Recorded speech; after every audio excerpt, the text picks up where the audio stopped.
அம்மா தாயே, இப்பவும் பானை எடுத்து மேல எரிஞ்சிடாத. வேணா கையில கொடுத்துட்டு சந்தையில கொண்டு போய் வித்துறேன். என்ன மன்னிச்சிடுங்க, என்ன ஒண்ணும் செஞ்சிடாதீங்க. உண்மையாவே எனக்கு பேய் பிடிக்கல.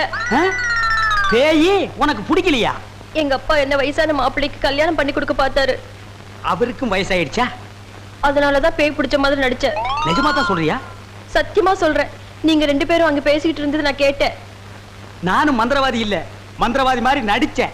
நடிச்சீங்களா? பின்ன ஒப்ப உதைக்கிற உதைக்கு நடிக்காம இருந்தா விடுவானா? சரி, அடுத்து என்ன செய்யறதா உத்தேசம்? சிரிச்சிட்டா, நம்ம கிட்ட சிக்கிட்டா. பச்சை கிளி முத்துச்சரம் முல்லை கொடியாளே பச்சை கிளி. நீங்களே ஒரு வழி சொல்லுங்க. வழியா? இந்த வழியா வெளியே போயிடலாமா? பகல்ல உங்களுக்கு ரொம்ப தான் தைரியம். அப்ப ராத்திரில போயிடலாங்கிறியா? உங்க இஷ்டம். அப்ப சரி, சட்டு புட்டு நகை நட்டு காசு பணத்தில் செட்டப்பா வையே, ராத்திரில கம்பெனி இட்டுடுவோம்.